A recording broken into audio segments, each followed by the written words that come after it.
Hello everyone, this is Liz from Knowledge Return. Welcome.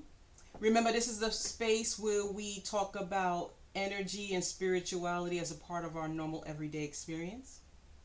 Today I'm being guided to focus on some of the initial understandings as a part of my spiritual journey. And one of the first lessons I was learning or remembering or attempting to understand was the ego.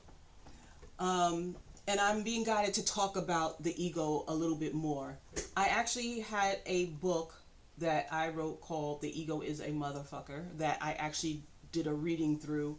If you do not want to purchase it on Amazon, but it is also, I did a read through and it's on a playlist.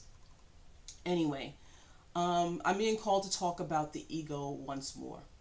And I'll probably be doing it a lot more because it seems to be a big part of helping us understand our reality, helping us awake, and helping us understand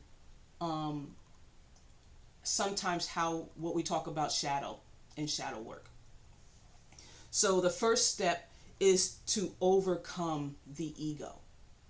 And it really doesn't matter what stage of a spiritual journey you're on. You could already have gone or already on a spiritual journey. You may be awakening curious, or you're just not interested at all. But the point is to know and understand the ego, regardless of what state you're in. And then understand how it shows up within us, how it shows up in our relationships and our societies. Understanding how the ego shows up, because the first step in attempting to understand and to heal and to subdue is to understand that it exists. So after knowing that it exists, the real work comes in understanding how to subdue it. And then ultimately rendering it irrelevant. And I say ultimately rendering it irrelevant because it is a process and a stage where the ego, once you begin really going through a spiritual journey and connecting with your spiritual self, your inner self, your higher self, that when you begin to understand that, that's when the ego becomes irrelevant. So the real work of understanding, going through the ego is also almost paired with understanding your shadow. And I'm going to talk, they're not interchangeable, but I'm going to talk of them like they're paired together. Your ego and your shadow. Because in the end, or a part of discovering your ego is understanding one of its tools is preventing you from facing your shadow, from facing your fears, your wounds, your shames, your reasons for hatred, your belief systems. Sometimes the ego plays a part in preventing us from facing those shadows. So if for anyone who hasn't read the book, or like I said, it was a download that I received many years ago and I wind up writing it as a book. As a short synopsis of it, it was stated that the ego, for this space and time that we're in this form that we're in, it's like a tool. It had its purpose many years ago to protect us. So it's a tool of protection. But now we're in a state of being where our ego is kind of rogue. It no longer helps us in a meaningful way. It actually limits us. The ego is now a limiting tool. It is that thought that we get in our head that says we're not enough, or we need acceptance, Or I don't like that person for whatever reason. Or I can't do that because I don't have this skill set, this money, this accolade.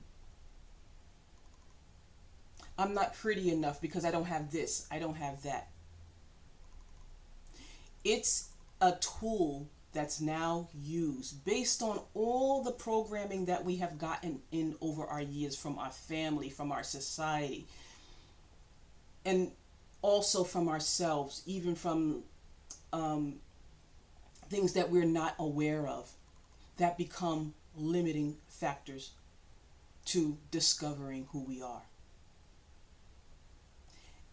and loving who we are and finding who we are. So the real work is to begin to subdue that. That's the start of it. Recognizing it and then subduing it. And that's the healing journey. That's the healing journey that people take on when they begin to awaken and to really look at the spiritual journey of healing. It is uncovering and demystifying and unraveling the belief systems associated with the ego, as well as the belief systems and the traumas associated with the shadow that we hold within. The shadows, as I stated before, are our wounds, our traumas, our limiting belief systems that keep us in a state of fear, doubt, and shame. The ego and shadow can come to be seen as interchangeable, as I stated before, but they're really separate. One kind of is like the gatekeeper to the other, but they both have limiting capabilities to themselves, to that thing that it is.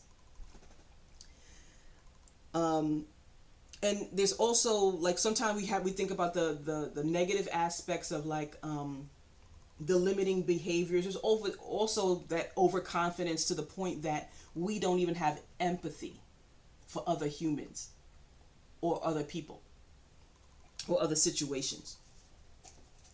So it masks itself in many forms, and one of the things is just being able to identify it and move through it. So it is that we must tackle the ego in order to fully embrace who we are. We have to tackle the ego and our shadow to really embrace who we are. A lot of people talk about authenticity, being authentic, being true to who you are. It's really going through that journey of recovering and remembering that part of you. There's so many layers, and that's why it's a journey. Everyone is different. Everyone will have different things that have set up their journey, different traumas, different wounds, different belief systems. And so it is that journey that's peeling away the onions in the layer to get to that, to find that little you that's in the middle. And then embracing that you, loving that you, and becoming that you. And for people who are on that journey, it is such a liberating feeling, because you'll then discover all of those things that were holding you back, those thoughts and beliefs. You'll come to realize it was all in here. You were told to believe a certain thing, and so you believed it. You were told to be a certain way, even if it wasn't in alignment with who you are as a person, and you did it. It's unraveling all of that. So that's why a lot of people do not want to hear the word woke or wake, because if you find out that you are a limitless being, they can't control you anymore. You control your own reality. So this first step, as I'm being reminded to say over and over, no matter where you are in your journey, if you did not tackle those belief systems, the ego and the shadow, you still got work to do. And it's okay. Sometimes it will be hard. Sometimes we'll get through our lessons, and sometimes we have to repeat that lesson again. And I use the term lesson, and if anybody's seen my other videos, I kind of equate our experience like a school. I like that analogy that I heard from somebody use, that someone used before, and that our life experience is like a school where we're learning lessons. We have our experience, and who we are is our curriculum. And then we go through life lessons based on people we interact with, situations we encounter, and belief systems that we tend to adopt into who we are. It's really tackling and unraveling and really analyzing them and finding out what benefits us, what limits us. So those are some of the lessons we have. And then when it comes to the relationships and our energy, what do we need to protect and set up boundaries with? And what are we okay with sharing? So that's my message for today, and that is really digging deep in your journey, in your healing journey, in your curious journey of what awakening means, in your journey of just life, and really delving deep into the ego in a way that you begin to understand that it actually limits us. It's a thought process in our mind that limits us, that sometimes confines us, and then begin to unravel it, begin to peel off the layers, begin to discover the person that we are inside, discover the spiritual being, the energetic spiritual being that we are inside, that limitless being. And to truly begin to raise our vibration in this discovery is to begin to heal those wounds, those limiting beliefs, bringing love into your life, empathy, joy, taking some of those lower layer or lower level feelings and thoughts, and if they do not serve us, put them to the side.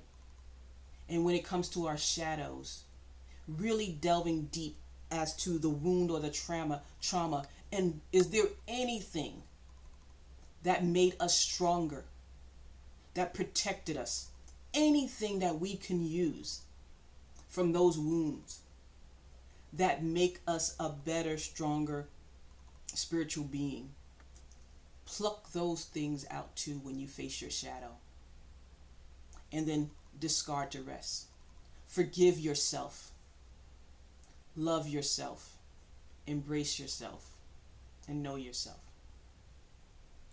So with that, hopefully this is something that can help you. And again, the book I have in the description link if you're interested in learning more. Thank you.